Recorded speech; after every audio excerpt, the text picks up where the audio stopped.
안녕하세요. 저는 얼마 전 늦장가를 간 남자 교사입니다. 요즘은 예전과 분위기가 많이 달라서 교사라는 직업에 대한 평가가 별로 좋지 않은 것 같아요. 예전에는 선생님 그림자도 밟지 말라는 말을 할 정도였지만 지금은 전혀 그렇지가 않거든요. 친구 같은 선생님이면 그나마 다행이지만 그조차도 못 되는 경우가 훨씬 더 많습니다. 하지만 저는 나름대로 선생님이라는 직업에 자부심을 가지고 있어요. 직장인들이 집보다 회사에서 더 많은 시간을 보내는 것처럼 선생님도 학생들과 더 많은 시간을 보내거든요. 심지어 부모님보다도 더 오래 함께 있죠. 그러다 보면 모르려야 모를 수가 없는 학생들의 사정을 알게 됩니다. 가정이 화목해서 늘 밝은 아이도 있지만 불우한 환경 때문에 늘 얼굴에 그늘이 진 아이도 있죠. 저는 그런 아이들에게 조금이나마 도움을 주려고 하고 있습니다. 제 어린 시절은 행복하지 않았지만 그런 제게 관심을 갖고 도움을 주신 선생님 덕분에 지금의 제가 있게 되었으니까요. 이제부터 여러분께도 그 이야기를 해드릴게요. 저는 어린 시절 참 가난하게 살았습니다. 어머니 얼굴은 솔직히 기억도 잘 안 나요. 제가 어렸을 때 집을 나가시고는 그 후로 뵌 적이 한 번도 없거든요. 아버지 말씀으로는 제가 4살 때쯤 집을 나갔으니 기억이 날 거라고 하셨지만 저는 전혀 모릅니다. 어머니가 남긴 사진도 한 장 없으니까요. 솔직히 기억이 안 나는 건지 기억하기 싫은 건지 그건 저도 잘 모르겠네요. 그래서 저는 어렸을 때부터 아버지와 단둘이 살았습니다. 비슷비슷하게 생긴 빌라들이 빼곡하게 들어선 동네였는데 저와 아버지는 그 빌라촌 반지하에 살았어요. 습기 때문에 벽지는 늘 곰팡이가 피어있고 쿰쿰한 냄새가 났고 아무리 청소를 해도 도무지 깨끗해 보이지 않는 그런 집이었죠. 그 당시 아버지는 일용직 노동자셨어요. 공사 현장에서 일하셨는데 특별한 기술은 없으셔서 그냥 잡부 노릇을 하셨던 걸로 기억합니다. 그래도 제가 초등학교에 다닐 때만 해도 아버지는 성실하셨어요. 특별한 일이 없는 날에는 늘 일을 나가셨고 벌이도 제법 괜찮았던 것 같습니다. 한 달에 한 번 정도는 통닭을 먹을 정도였죠. 사회가운 아버지는 아니셨지만 그래도 좋은 아버지셨네요. 하지만 초등학교 5학년 때쯤 일을 하다가 허리를 삐끗하시면서 모든 것이 달라지기 시작했어요. 병원에 다니면서 치료를 받으셨지만 아버지의 허리는 좀처럼 낫지 않았습니다. 연세도 연세였지만 그동안 몸을 함부로 써온 탓에 결국 문제가 생긴 거죠. 거의 2달 가까운 치료 끝에 아버지는 다시 일을 나가시게 되었지만 통증은 완전히 사라지지 않으셨던 것 같아요. 일 끝나고 집에 돌아오시는 아버지의 손에는 늘 소주가 들려 있었거든요. 집에 돌아오신 아버지는 안주도 없이 소주를 드셨습니다.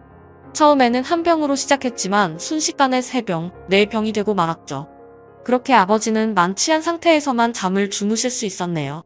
허리가 아프셔서 일은 일대로 못하시는데 버는 돈은 족족 술 사는데 쓰시니 살림은 갈수록 안 도와졌어요. 거기다 제가 중학교에 입학할 때쯤엔 성격도 거칠어지기 시작했습니다. 전에는 집에 돌아와 조용히 술만 드시다가 주무셨는데 언제부턴가는 저에게 욕설과 폭언까지 하시기 시작한 겁니다. 너 때문에 그 여자가 집을 나갔다거나 너만 아니었으면 이 고생을 하며 살 일은 없었을 거라거나 술에 취한 아버지는 그냥 입에서 나오는 대로 제게 모두 뱉으셨죠. 하지만 저는 그런 아버지의 모습을 너그럽게 이해하고 넘어갈 수 있는 나이가 아니었습니다.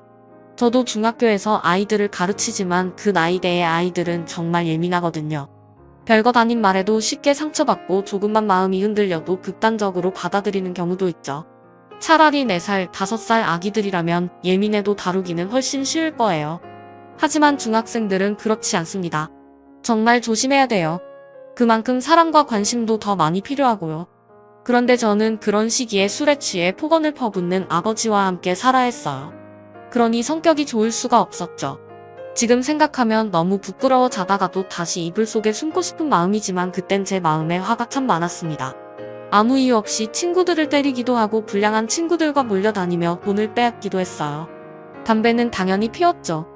흔히 문제아라고 하는 학생들이 하는 짓은 죄다 했어요. 사실 여기서 다 말씀드리지는 못하지만 경찰에 붙잡히지 않아서 그렇지 정말 심한 짓도 했습니다. 그러니 제 주변에 친구가 없을 수밖에 없었죠. 공부도 당연히 뒷전이었습니다. 같은 반 친구들은 제가 무서워 쉬는 시간에도 제 근처엔 얼씬도 하지 않았고 심지어 선생님들조차도 저를 껄끄러워하셨어요. 성격은 포악하고 수시로 문제를 일으키는 데다가 제가 또 덩치가 좀 컸거든요. 그러니 선생님들께서도 긁어부스럭 만들고 싶지 않으셨겠죠. 하지만 그런 저에게 관심을 가져주신 분이 딱 한 분 계셨습니다.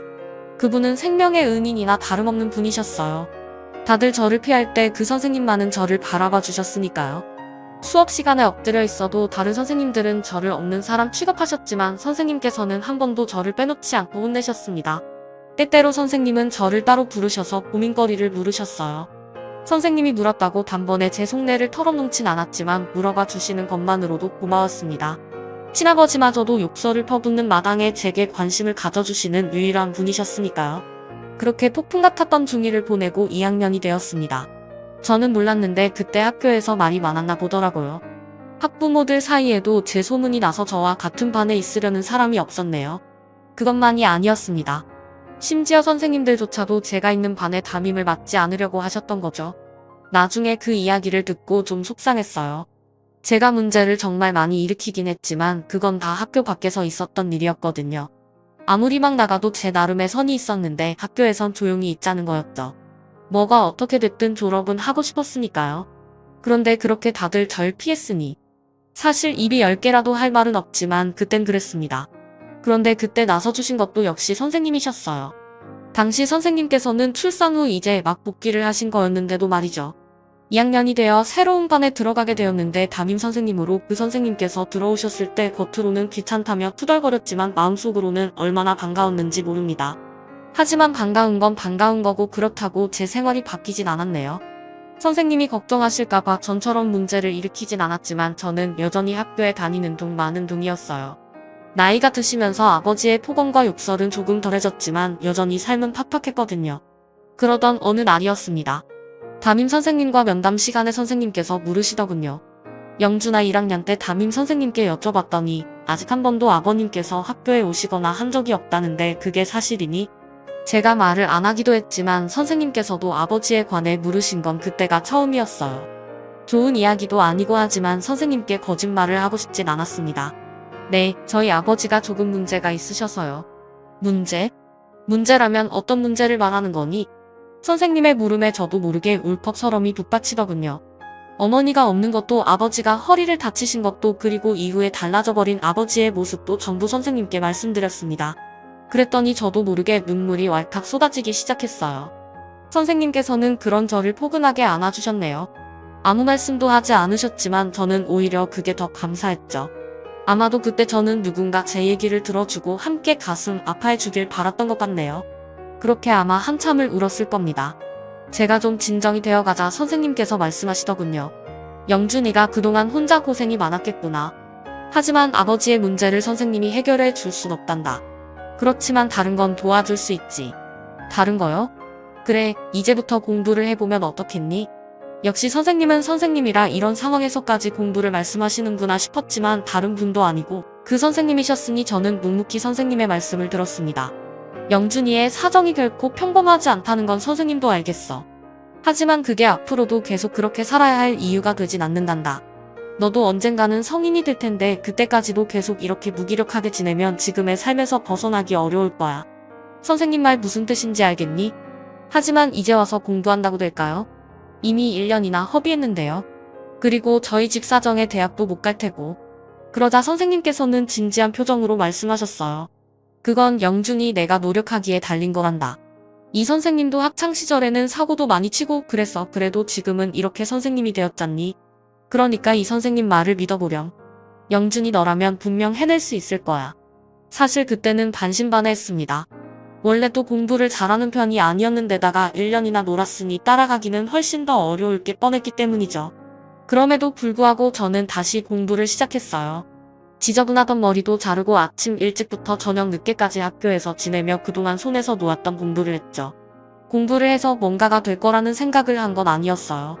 그때는 그저 제 옆에서 제가 공부하는 모습을 지켜봐 주시는 선생님이 좋아서 자리를 떠나지 않았을 뿐이니까요. 그런데 놀랍게도 그렇게 죽어라 공부하며 중학교를 지내고 보니 제 성적이 상위권까지 올라가게 되었습니다. 아버지는 여전히 술을 드셨고 살림은 오히려 전보다 더 나빠졌는데도 제 성적만은 눈에 띄게 좋아진 것이었죠. 제가 중학교를 졸업할 무렵에는 친구들도 제법 생기고 선생님들도 저를 무서워하지 않으셨네요. 그렇게 중학교를 마치고 졸업하던 날 저는 선생님을 붙들고 얼마를 울었는지 모릅니다. 저의 유일한 버팀목이셨던 선생님과 헤어져야 하는 시기가 되었기 때문이었어요.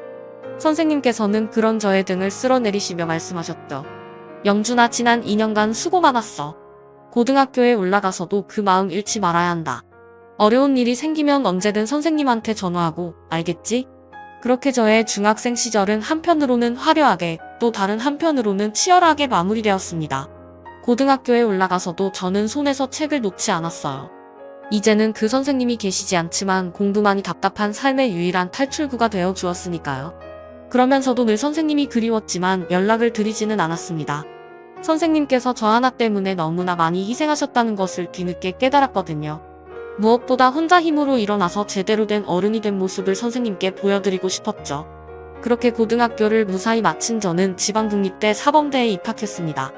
등록금을 낼 돈이 없어서 한 선택이었지만 어느 대학에 가더라도 사범대에 가면 선생님이 될 수 있었으니 상관없었어요. 중학교 때는 몰랐지만 어느새 제 꿈은 선생님이 되어 있었으니까요. 대학 생활은 남들보다 몇 배 더 치열했습니다. 대학에 입학하며 집을 떠난 저는 아버지와 연락을 끊었어요. 어차피 도와주실 일도 없었고 괜히 돈 나갈 일만 더 있을 거라는 생각 때문이었죠. 그렇게 혼자 지방에 내려와 살면서 죽어라 공부했습니다. 물론 생활비가 없어서 꾸준히 아르바이트를 해야 했지만 상관없었어요. 선생님의 가르침 덕분에 제 손으로 제 미래를 바꿀 수 있다는 걸 배웠기 때문입니다. 당장 오늘 읽는 전공서적 한 페이지가 시험에 나올지도 모른다고 생각하면 한시도 쉴 수가 없더라고요. 하지만 임영구 씨는 정말 쉽지 않았어요. 대학을 졸업하고 시험을 쳤지만 2번이나 낙방했네요. 학비를 벌며 학교에 다닌 탓에 다른 친구들보다 졸업도 늦었는데 시험에도 2번이나 떨어져서 그때는 많이 속상했죠. 하지만 저는 공부를 그만두지 않았고 마침내 3번째 시험에서 합격하게 되었습니다.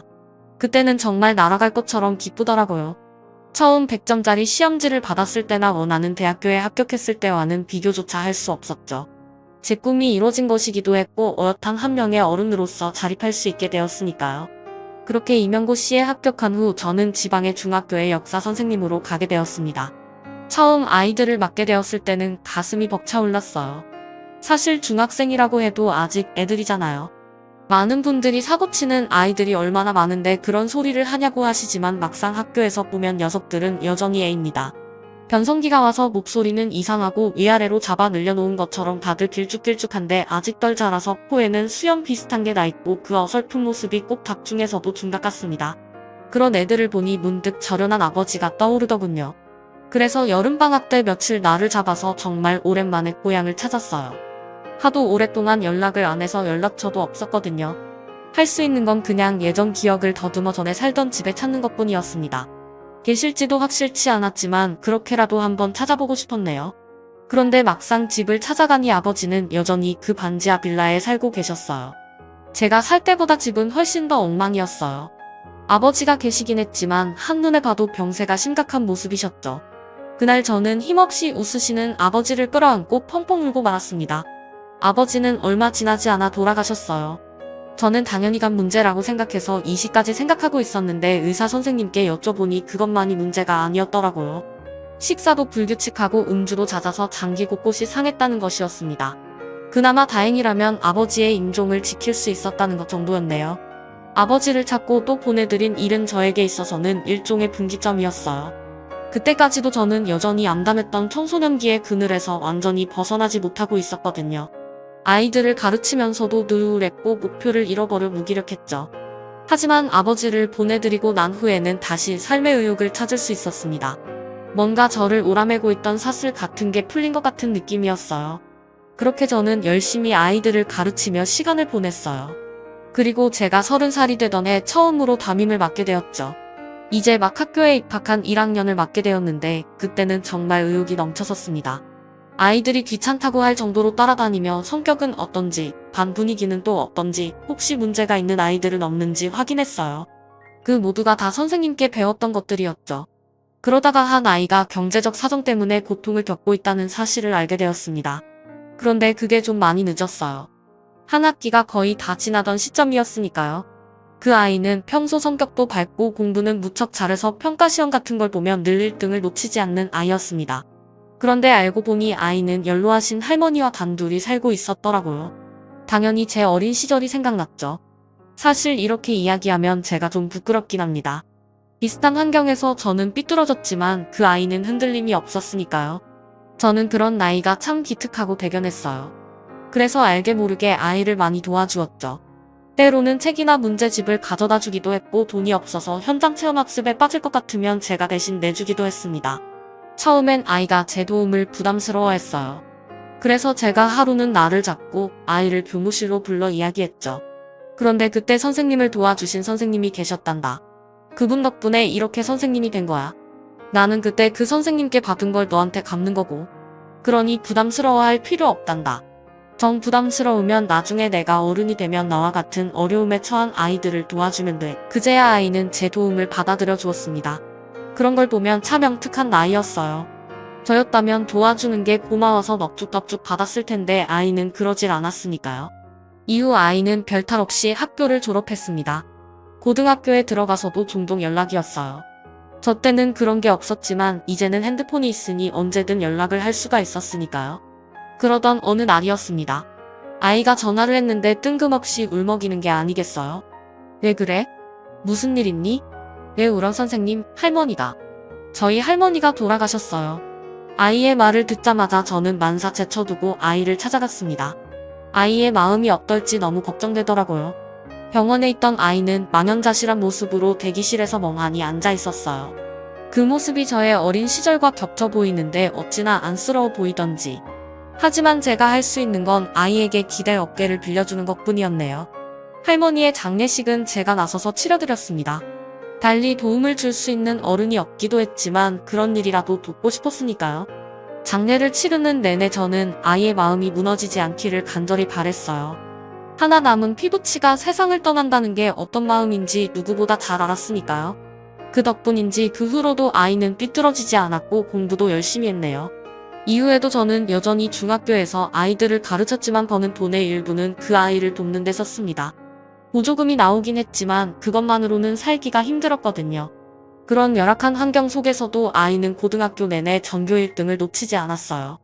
어쩌면 그런 환경이라서 더 공부를 붙들었을지도 모르겠네요. 제가 그랬던 것처럼 말이죠. 그렇게 아이는 서울의 유명 대학에 합격했습니다. 첫 등록금은 제가 선물로 내줬습니다. 교사 월급을 생각하면 적지 않은 돈이었지만 저는 오히려 너무 큰 선물을 받은 느낌이었어요. 제가 가르친 학생이 이렇게 훌륭하게 자라 좋은 대학에 입학했다는 게 너무 뿌듯했습니다. 그러다 문득 저를 바로잡아주신 선생님이 생각났죠. 지금 제 모습을 보신다면 선생님께서는 어떻게 생각하실까 싶더라고요. 하지만 이미 너무 오랜 시간이 지나 선생님을 찾을 수는 없었고 그리운 마음, 죄송한 마음뿐이었네요. 대학에 들어간 뒤로도 아이는 종종 제게 연락을 해왔어요. 사실 그때는 이미 아이라고 부르면 안 됐지만 한번 그렇게 부르니 계속 그렇게 부르게 되더라고요. 저는 아이가 군대를 가고 대학을 졸업하고 회사에 취직하는 것까지 지켜봤습니다. 자식을 키워본 적은 없지만 부모의 마음이 그런 게 아닌가 싶은 생각까지 할 정도였죠. 그 맘때쯤 저는 이미 40살이 넘어 있었어요. 그때까지도 저는 결혼을 하지 않았었죠. 애초에 결혼할 마음 자체가 별로 없었거든요. 과거의 안 좋은 기억은 아버지가 돌아가시면서 다 끊어냈다고 생각했는데 딱 그거 하나, 결혼만큼은 그렇게 안 되더라고요. 아버지의 정을 느끼지 못하고 자랐던 제가 좋은 남편, 좋은 아빠가 될 수 있을지 자신할 수도 없었고 공무원이라는 걸 빼면 뭐 하나 내세울 것도 없었기 때문입니다. 하지만 결혼을 하지 않아서 좋은 점도 있었어요. 제가 번 돈을 제 마음대로 쓸 수 있었다는 거죠. 저는 월급 중 상당 부분을 어려운 학생들을 돕는 데 썼습니다. 그렇다고 무슨 재단에 기부하거나 한 건 아니고 저희 학교 학생 중에서 어려운 처지에 있는 친구를 찾아 도움을 주는 정도였어요. 제 깜냥에는 딱 그 정도가 적당하다고 생각했죠. 그러던 어느 날이었습니다. 정말 오랜만에 그 아이에게서 연락이 왔어요. 선생님, 너무 오랜만에 연락드리네요. 그동안 잘 지내셨죠? 나야 잘 지냈지. 오랜만에 목소리 들으니까 좋구나. 저도요. 그런데 선생님, 혹시 이번 주말에 시간 되시나요? 주말? 딱히 할 일은 없다만 왜 그러니? 그게 아이는 결혼하기로 약속한 여자가 있는데 가족이 없어서 상견례를 건너뛰자고 했더니 여자의 어머니께서 저를 꼭 봤으면 좋겠다고 하셨다는 겁니다. 나를? 그분이 왜 나를? 실은 어머님께 인사드리러 갔을 때 살아온 얘기를 하다가 선생님 말씀을 드렸거든요. 그랬더니 아직 연락하고 지내냐고 하시길래 그렇다고 했는데 그럼 그분이 부모님이나 마찬가지 아니냐며 감사 인사도 할 겸 한번 만나보고 싶다고 하셨어요. 아이의 얘기를 듣는데 좀 애아하긴 했습니다. 아무리 그래도 제가 가족은 아닌데 결혼할 사람의 부모님을 만나는 게 맞는 건가 싶더라고요. 하지만 아이가 워낙 간곡하게 부탁하기도 했고 또 그거 못할 건 뭔가 싶기도 해서 흔쾌히 알겠다고 했네요. 그랬더니 다 커서 조만간 결혼할 녀석이 소리까지 지르며 좋아해 주었어요. 그렇게 저는 상견례 아닌 상견례 자리에, 그것도 자식도 아니고 제자의 상견례 자리에 참석하게 되었습니다. 상견례는 서울에 있어서 주말에 부랴부랴 챙겨서 올라갔죠. 점심 식사 자리였는데 예약된 식당에 가보니 어느새 훤칠하게 자란 녀석이 막대기 마냥 뻣뻣하게 굳어서 혼자 자리에 앉아있더라고요. 그 모습을 보는데 어찌나 웃기던지, 이 녀석아 뭘 그렇게 굳어있어. 무슨 죄 지었어? 네. 아, 선생님 와주셨군요. 당연히 와야지, 제자가 결혼한다는데 이것도 못해주겠니? 저는 제자의 긴장을 풀어주려고 일부러 이런저런 얘기를 나눴습니다. 그리고 사실 직접 만난 게 워낙 오랜만이라 할 얘기도 많았고요. 그렇게 지난 얘기를 나누다 보니 어느새 상견례 시간이 되었고 제자가 만난다는 여자가 방으로 들어왔어요. 그런데 그 모습을 보고 저도 모르게 헉소리가 나왔습니다. 그럴 수밖에 없었던 게 얼굴이 예전 제 은사님과 정말 똑같이 생겼더라고요. 제자는 제가 놀란 것도 모르고 자리에서 벌떡 일어나 여자친구를 맞이하기 시작했어요. 아마 어머니가 곧바로 따라오셨던 모양이라 저도 얼른 안색을 정돈하고 자리에서 일어났습니다. 그런데 곧이어 들어온 분을 보고 털썩 주저앉고 말았네요. 선생님. 응. 설마 너 영준이니? 정말 영준이 맞아? 네, 선생님, 저 영준이에요. 제자 여자친구의 얼굴을 보고 설마 했었는데 아니나 다를까 뒤이어 들어오신 분은 저를 방황해서 꺼내주셨던 바로 그 선생님이셨습니다. 어느새 환갑이 다 되신 선생님의 머리에는 하얗게 서리가 내려앉았더군요. 그 모습을 보니 저도 모르게 울컥 눈물이 나기 시작했어요. 죄송합니다, 선생님, 정말 죄송합니다. 그러자 선생님은 예전처럼 저를 안고 등을 쓸어내려 주셨습니다. 죄송하긴 뭐가 죄송해. 이렇게 훌륭하게 자라주었으니 오히려 고맙구나. 죄송해요. 찾아뵀었어야 하는데 정말 죄송합니다. 너무나 그리웠던 선생님, 하지만 아직 선생님의 기대에 걸맞는 사람이 되었다는 확신이 서지 않아 선뜻 찾아보지 못했고, 그러는 사이 시간이 흘러 못 만나게 될 줄 알았던 선생님을 다시 만나니 기쁘면서도 너무 죄송스러워서 고개를 들 수가 없었습니다. 그럼에도 선생님은 넉넉한 미소를 지으시며 그런 저를 다독해 주셨죠. 그날 만남의 주인공은 제자와 제자의 여자친구였는데 저 때문에 시작부터 눈물바다가 되고 말았네요. 제가 진정한 이후에는 자연스럽게 제사라운 얘기가 나왔습니다. 아무래도 자리가 자리인 만큼 제자에 관한 얘기가 많이 나올 수밖에 없었어요. 이야기를 들으신 선생님께서는 미소를 지으며 말씀하셨네요. 사실 나도 확신은 없었어. 그냥 같은 선생님으로서 그런 훌륭한 분을 한번 뵙고 싶었던 건데 내가 나올 줄은 꿈에도 몰랐다. 훌륭하다뇨? 저는 그저 선생님께 받은 걸 그대로 물려줬을 뿐인데요. 난 대학 등록금까지는 안 내줬는데 너 지금 선생님한테 투정 부리는 거니? 예. 아니, 그런 건 아니고요. 허허허, 설마 내가 그걸 타박하겠니? 그나저나 너는 어떠니? 결혼은 했고? 아니요. 어쩌다 보니 아직 혼자네요. 뭐? 결혼하지 않았다는 말에 선생님이 진심으로 놀라시더군요. 그러시더니 이내 화를 내셨습니다. 이 녀석아, 제대로 어른 노릇을 하려면 결혼을 해야지. 왜 아직도 혼자 살고 있어? 딱히 생각이 없어서요. 저 좋다는 사람도 없고. 그래도 이 녀석 잘하는 거 보면서 부모 체험은 다 했으니 만족합니다. 그거랑 같니? 하여튼 너는 예전에도 그러더니 지금도 손이 많이 가는구나. 내가 한번 자리 알아볼 테니 기다려봐라. 예. 아니, 그러지 않으셔도 되는데요. 선생님, 저 벌써 44살이에요. 나이가 뭐 별거니? 내가 지금 딱 생각나는 사람이 있으니까 너는 나오라면 제깍 나오기나 해. 선생님도 나이가 드시니 아줌마가 다 되셨더라고요. 괜찮다고 제가 몇 번이나 말씀을 드렸는데도 막무가내셨습니다. 괜히 옆에서 듣고 있던 제자와 제자의 여자친구가 빵 터졌네요. 어쨌든 그 자리는 잘 마무리되었어요. 그날 선생님은 기어이 제 연락처를 가져가셨고요. 그렇게 몇 달 후 제자는 무사히 결혼식을 치렀습니다. 둘 다 정말 선남선녀더군요. 제 아들은 아니지만 잘하는 모습을 지켜봤더니 마치 자식이 결혼하는 것 같은 느낌이었네요. 그렇게 두 사람의 결혼식을 다 보고 식사를 하려고 식당에 앉았는데 선생님께서 웬 여자 한 분과 저를 찾아오셨어요. 넌 여기 와서도 혼자 밥 먹니? 달리 아는 사람이 없어서요. 아이고, 하여튼 수첩기는 여기 인사드려라. 강 선생님이라는 분이셔. 예. 예, 안녕하세요. 저는 김영준이라고 합니다. 안녕하세요. 저는 강민영입니다. 선생님께서 인사를 하라고 하셔서 하긴 했는데 누군가 싶었습니다. 나이는 대략 30 중반쯤 되어 보였는데 동글동글한 인상이 참 편안해 보이는 여자분이셨어요. 내가 지난번에 얘기했지? 생각나는 사람이 있다고. 두 사람 다 나이가 있으니 괜히 이것저것 간 보지 말고 얼른 날짜부터 잡아. 주례는 특별히 내가 봐줄게. 나 어디서 주례 같은 거 봐주는 사람 아닌데 두 사람만 특별히 해주는 거야. 선생님께서는 난데없이 그런 말씀을 하시더니 호호 웃으시며 쌩안이 사라지셨습니다. 졸지에 저는 강 선생님이라는 여자분과 단둘이 식사를 하게 되었죠. 하도 분위기가 어색하길래 제가 먼저 말을 꺼냈어요.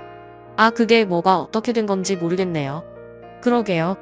갑자기 만날 사람이 있으니 어디 가지 말고 기다리라고 하시더니. 아, 네, 그런데 선생님과는 어떻게 알게 되셨나요? 그게 많이 어색했지만 막상 얘기를 나눠보니 참 좋은 분이시더군요. 성격도 차분하고 무엇보다 학생들을 생각하는 마음이 깊으셨습니다. 처음엔 무슨 말을 꺼내야 할지도 모를 정도로 긴장했지만 어느새 서로 이런저런 얘기를 하고 있더라고요. 그날 이후로 저는 그분과 좋은 감정으로 만나게 되었어요.